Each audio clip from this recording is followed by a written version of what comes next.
You are 12 years old, and the morning mist clings to the stone steps of the monastery, like ghostly fingers. Your bare feet grow numb from the cold as you kneel in perfect silence, waiting. The older monk approaches his silk robes, whispering across the wooden floors with each deliberate step. You have learned not to meet his eyes directly. They sweep over your trembling form with the cold appraisal of a merchant inspecting goods. When his weathered hand finally rests on your shoulder, you feel it not as comfort, but as weight, as if chains made of ceremony and shame have been laid upon you. This is your first morning as a Chigō temple boy. You do not yet understand that your childhood has already been sold, transformed into currency for hungers that dare not speak their names. The incense burns thick in the prayer hall, but it cannot mask the scent of fear clinging to your skin. Behind you, shadows shift between towering Buddha statues. Other boys, some as young as 10, move with practiced silence. Their eyes hold secrets you are not ready to comprehend, secrets about what happens when the temple bells stop ringing and the outside world forgets you exist.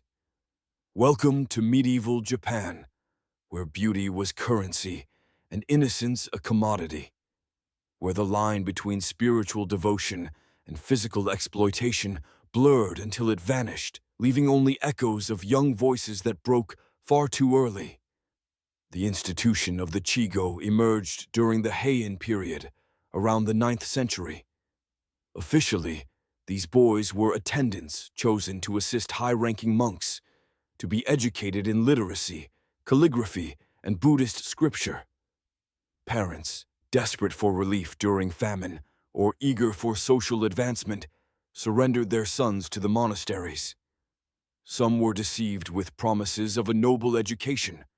Others knew all too well what they were selling. The boy's hair was styled in a distinctive fashion, partially shaved, with locks groomed to emphasize their youth and beauty. Silk robes were draped on them, not as garments of honor, but as gilded cages. They were paraded as symbols of refinement, their presence elevating the prestige of their masters. But beneath this elegance lay a hidden purpose. The monk assigned to a Chigō was called the Nanshoku no Ninja, the guide of male colors.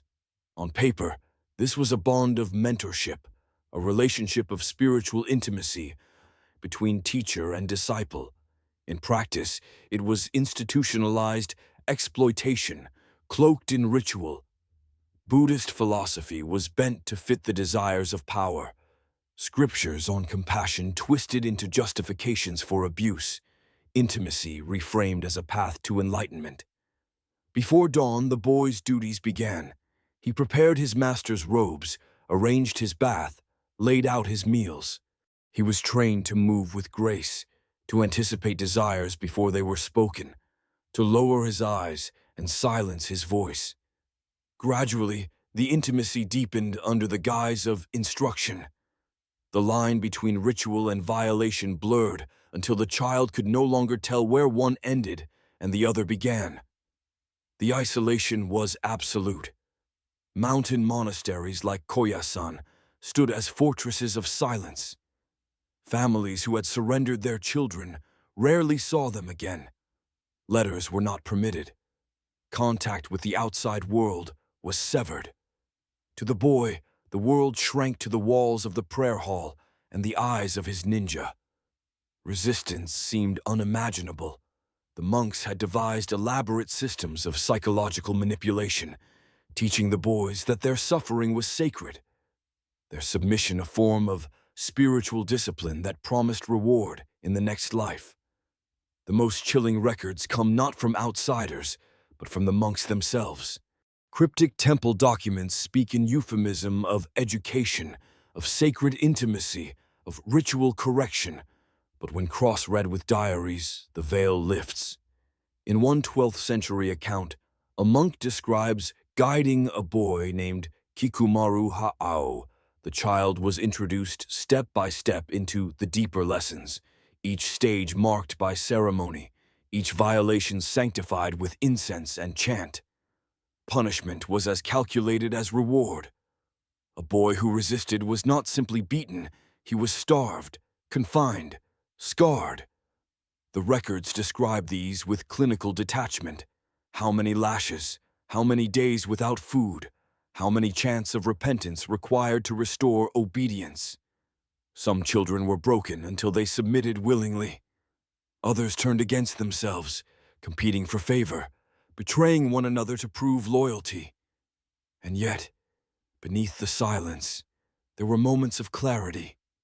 In private letters hidden away in monastery archives, whispers of dissent survive.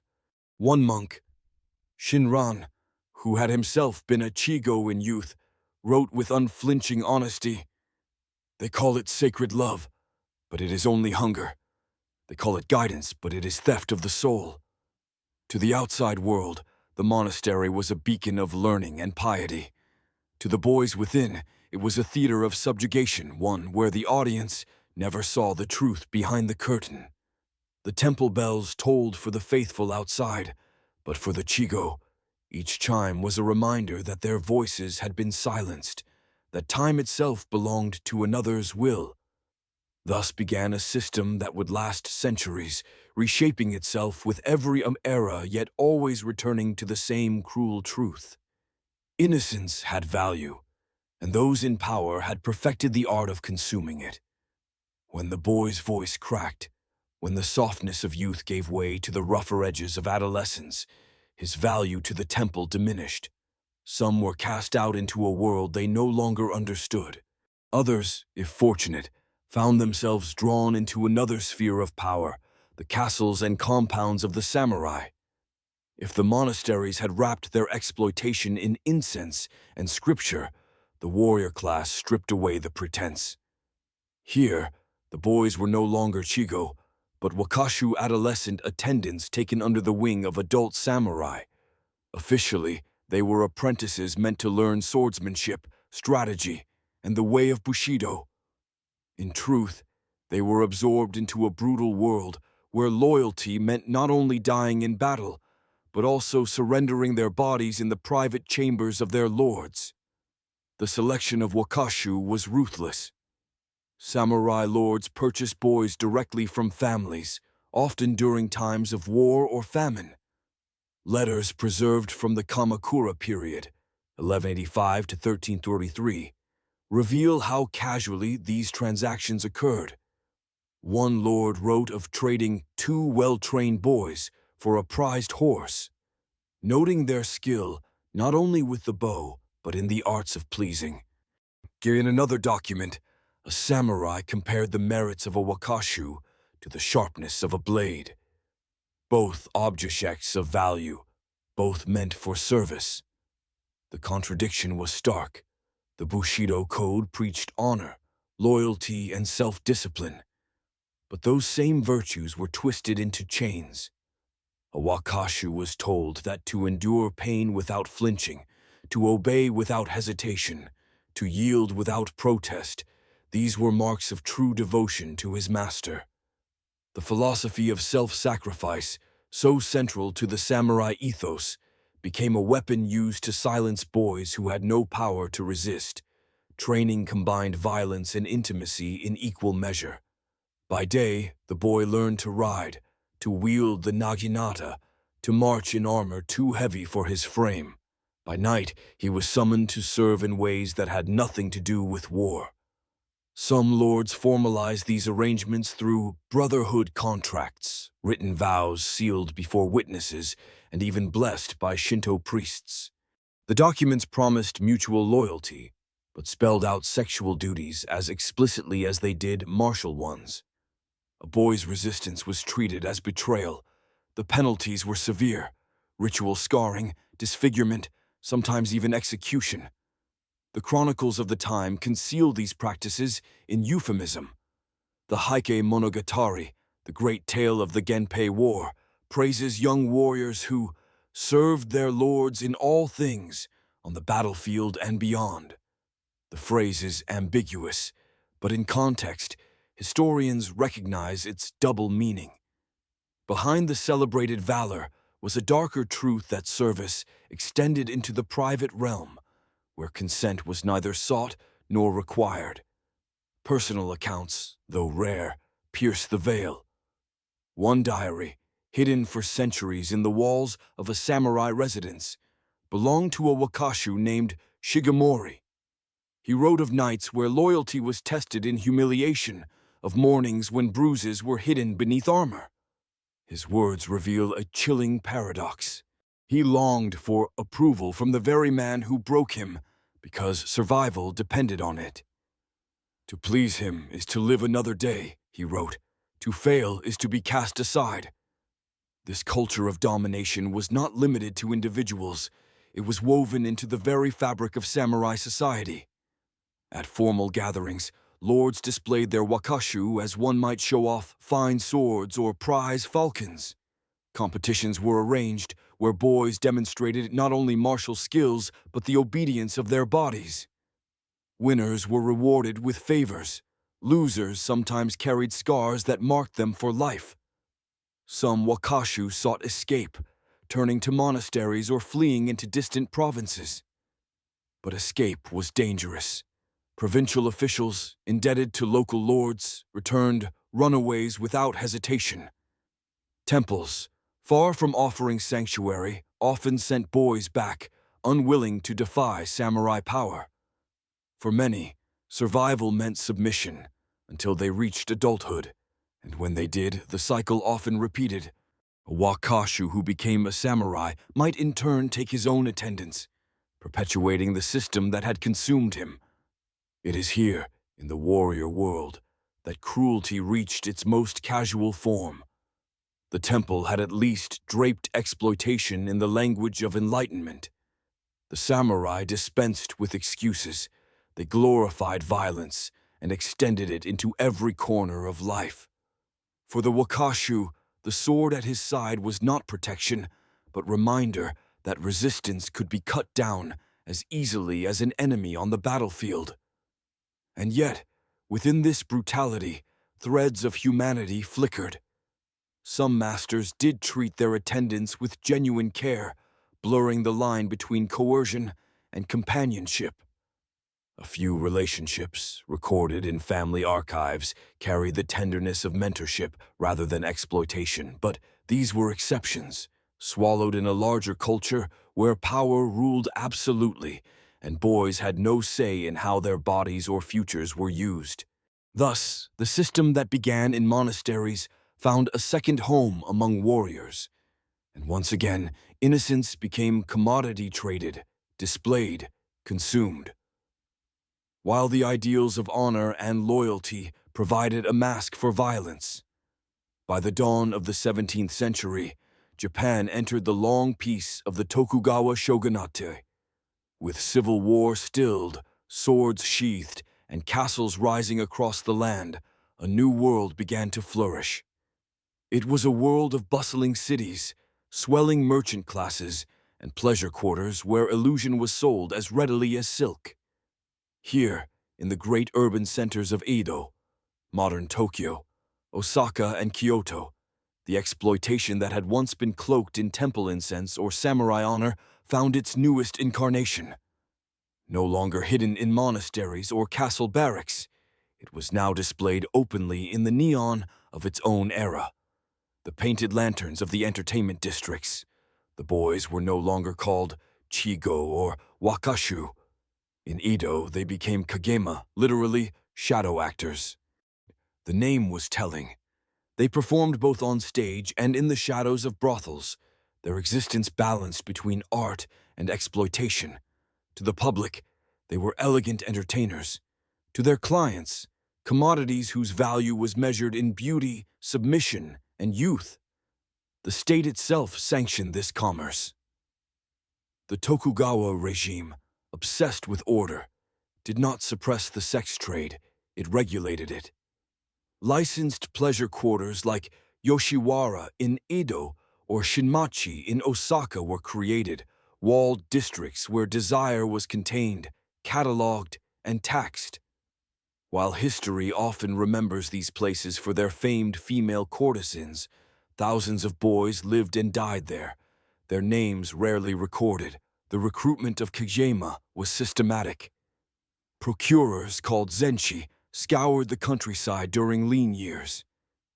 When harvests failed or taxes crushed peasant households, they offered desperate families cash up front, promising apprenticeship in the glamorous entertainment trade.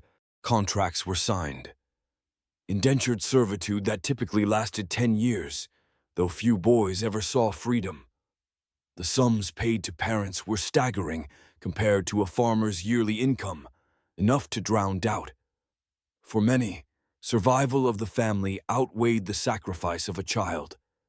Inside the pleasure quarters, the boys' transformation began immediately.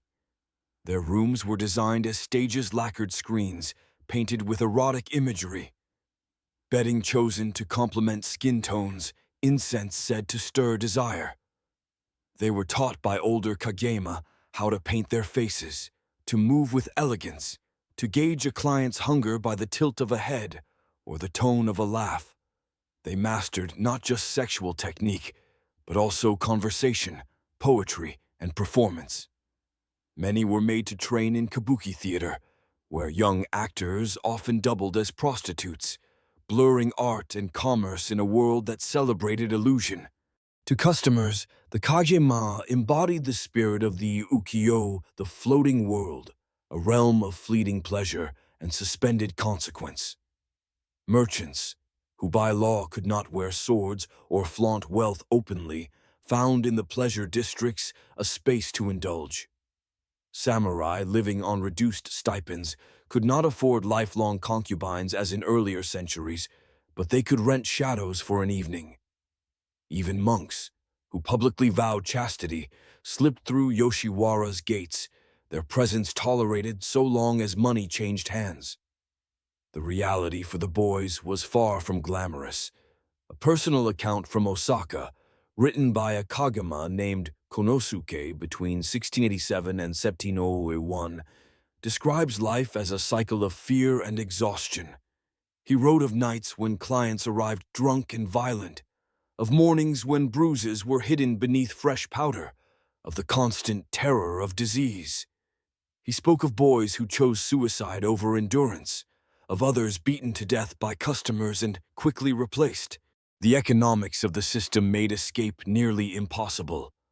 Contracts bound the boys until they repaid not only their purchase price, but also the cost of food, clothing, and lodging, all inflated by brothel owners. The debt grew faster than it was ever repaid. Even those who survived long enough to buy freedom carried the scars of disease, malnutrition, and shame. Many returned to prostitution simply because they knew no other trade. A few rose to become brothel managers, perpetuating the very system that had consumed their youth. The Tokugawa government knew of these abuses, but did little to intervene. What mattered was order.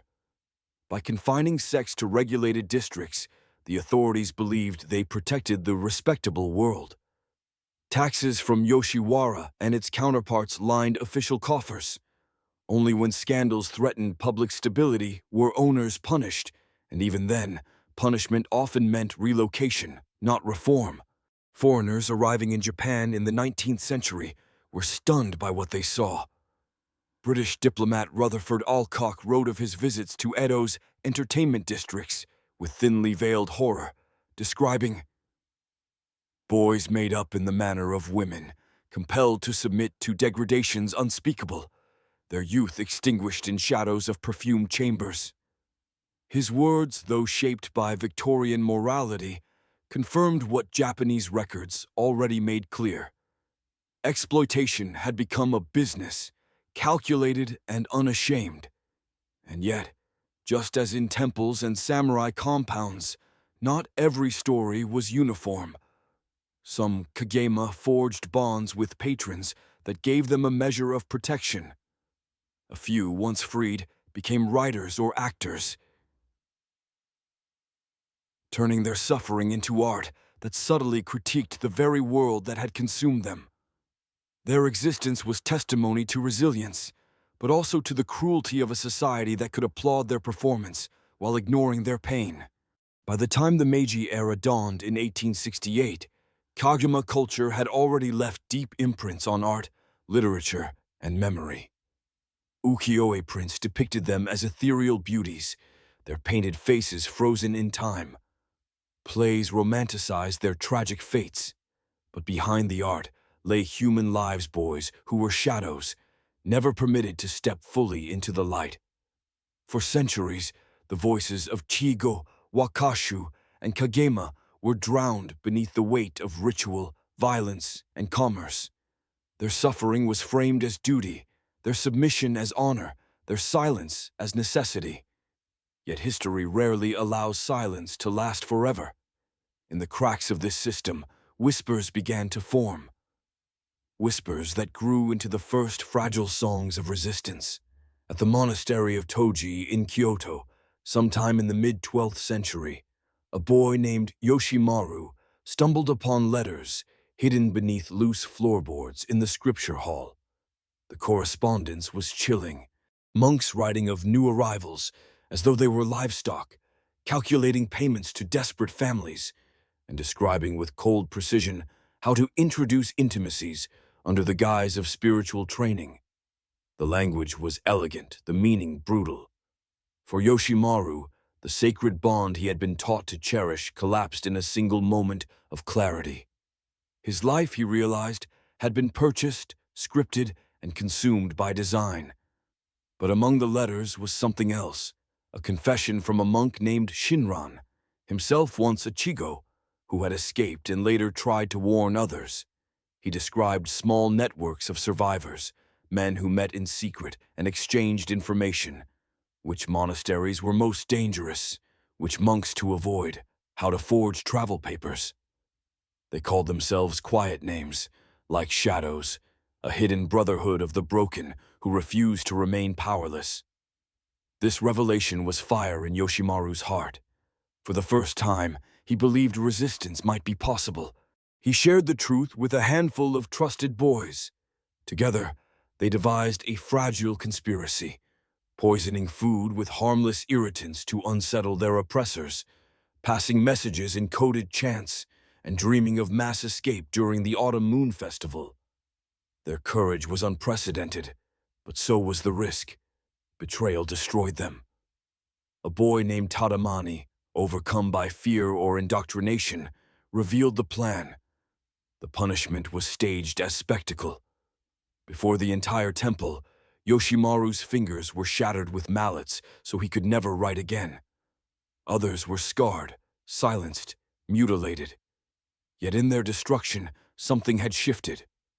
Word of their defiance spread beyond the monastery walls, whispered along pilgrimage routes, and copied into secret notes. For the first time, Chigō elsewhere knew that boys like them had dared to resist. The spirit of rebellion did not die with Yoshimaru. In the rugged mountains of Kumano, another boy named Jiro gathered his fellows. Where Yoshimaru had sought escape, Jiro sought vengeance. He studied poisons from the forest, orchestrated the death of a notorious monk, and spread fear among the abusers. His group eventually turned to documenting abuse, smuggling evidence to sympathetic officials. Their writings included accounts of scars, injuries, payments, and testimonies scrawled in childish script that carried more power than any formal decree. For the first time, secular authorities were forced to take notice. In 1189, the Kamakura shogunate issued regulations requiring external oversight of monasteries. The rules were weak, enforcement inconsistent, but the precedent was revolutionary. Temple abuse was no longer considered untouchable. It was subject to law. From these sparks grew wider networks. Survivors formed the Mukokai, the Facing West Society, inspired by the Buddhist imagery of rebirth in the Pure Land. They disguised themselves as merchants or craftsmen, offering shelter to escaped boys, safe houses along trade routes, and sometimes new identities. In the port city of Sakai, one such survivor established a trading company that employed dozens of former temple children, giving them legitimate work and dignity. These communities became alternative families, places where boys scarred by exploitation could learn skills, rebuild lives, and most dangerously remember. The power of memory cannot be overstated. For centuries, children had been taught to believe their suffering was sacred, their humiliation divine. But now memoirs began to circulate, written by survivors like Shinran in middle age. They described the reality with painful honesty, the indoctrination, the manipulation, the scars that never healed. Unlike the cryptic euphemisms of temple documents, these were raw, human voices. They said obedience was holy, one wrote, but holiness never bled as I did. These accounts functioned as weapons. They reached merchants, minor officials, and eventually scholars. Public opinion shifted, slowly but undeniably. Ordinary people who once turned away from the temple walls began to whisper their own doubts. Could the incense of devotion truly mask such rot? Parallels exist across history. Enslaved Africans whispering songs of freedom on American plantations, peasants in medieval Europe plotting against lords, prisoners scratching testimony onto the walls of their cells. Oppression thrives on silence. The moment silence breaks, power begins to fracture. By the late medieval era, the system of exploitation in Japan had not collapsed, but it had been forced to adapt. Monasteries grew more secretive, samurai more careful, brothels more regulated. Resistance was still dangerous, escape still rare. Yet the unthinkable had happened. Boys had fought back, not only with daggers and poison, but with words, memory, and testimony. What had begun as whispered defiance in darkened corridors was now becoming something larger, a shadow network, a fragile resistance. The bells of the temples still tolled, but in the hearts of some, they no longer marked obedience. They marked the beginning of a fight. By the 19th century, the world that had once hidden abuse in incense-filled monasteries and armored castles had become something else entirely. Edo's floating world thrived, its theaters glittered, and its brothels pulsed with commerce. But shadows cannot remain forever untouched by the light. Foreigners newly allowed into Japan in the 1850s were stunned by what they found. British diplomat Rutherford Alcock described boys painted like women, sold in the narrow streets of Edo's Yoshiwara, their beauty paraded like lacquer. Where, his words, tinged with Victorian sensibilities, nonetheless confirmed what Japanese sources already made clear. This was not isolated sin, but an institution. For centuries, innocence had been commodified, and now the outside world had taken notice. The Tokugawa shogunate, eager to maintain order and preserve dignity, did little beyond relocating brothels or shifting ownership. But the Meiji Restoration of 1868 changed everything. Japan, determined to appear civilized in Western eyes, moved swiftly to outlaw the most visible forms of child exploitation. Not out of compassion, but out of fear of humiliation. Monasteries came under scrutiny, samurai privileges were stripped, and pleasure districts were reframed as entertainment rather than necessity. Yet the damage could not be undone by laws alone. Generations of boys carried scars that no edict could erase.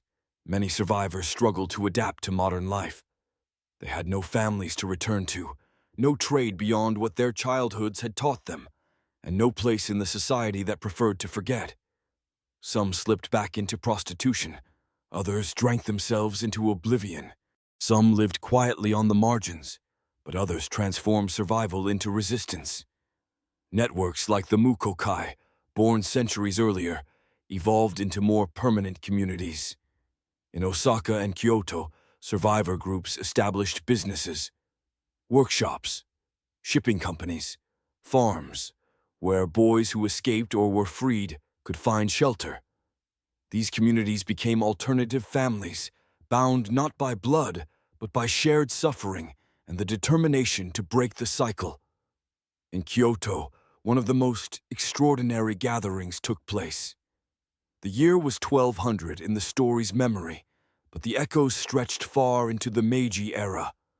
Survivors, now grown men, gathered in what they called the Restoration Fellowship. What began as whispers in the shadow had become a congress of hundreds.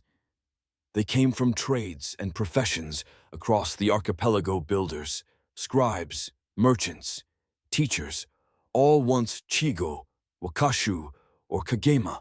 At the center stood Yoshimaru, his hair now gray, his hands still twisted from the mallets that had shattered his fingers decades earlier. He told the assembly of a boy he once knew, Kenjiro, who had whispered of wanting to see the sea. Now that boy was a shipwright, building vessels that carried merchants safely across waters he once only dreamed of. The hall, once a place of silence, thundered with applause. Their mission was no longer survival. It was transformation. They pooled resources to purchase a notorious former monastery and converted it into a training center, a place where survivors could learn trades, where children could be educated without fear, where trauma could be met with healing rather than exploitation. The symbolism was profound, a site of abuse remade into a sanctuary. The fellowship also worked to prevent future exploitation. They studied patterns of famine, taxation, and war that drove families to sell their children. They offered aid, created networks of foster homes, and pressed local officials to intervene before desperation turned children into commodities.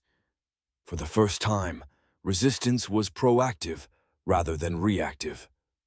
Memoirs, too, became weapons. Survivors like Shinran and others published accounts, sometimes privately, sometimes through sympathetic printers that stripped away centuries of euphemism. They detailed the rituals, the punishments, the scars. They exposed not only individual crimes, but the structures that enabled them. Their words spread across society, shifting public perception. No longer could temples or samurai claim their traditions as untouchable. Public opinion had turned, and shame began to cling not to the victims, but to the institutions that had consumed them. By the late Meiji era, the systematic exploitation of boys within temples and pleasure quarters had largely collapsed. Not entirely hidden pockets remained in remote places, but the age of unchallenged impunity was ending. The government imposed new oversight on religious institutions. Brothels were increasingly monitored. Education reforms opened schools to children who once might have been sold. Yet the true victory was not legal, it was human. Survivors who once cowered in silence now walked proudly in the open, bearing scars but also dignity. They had built families, communities, fellowships. They had transformed their pain into protection for the next generation. The temple bells still rang across Japan. Once they tolled over silence and submission. Now, for many, they carried new meaning. For survivors, they were reminders of endurance. For communities, they became calls to vigilance, that no child should ever again kneel on cold stones and mistake chains for sacred duty. And perhaps most importantly, they became a promise that memory would not be buried, that voices once silenced would continue to speak, and that the courage of broken children had reshaped an entire society. The floating world had passed. The warrior claws had fallen. The monasteries had lost their unchecked power. But the boys, their pain, their voices, their defiance, had written themselves into history. The story ends not with silence, but with sound. The tolling of bells, clear in the night air, transformed from instruments of oppression into echoes of resilience.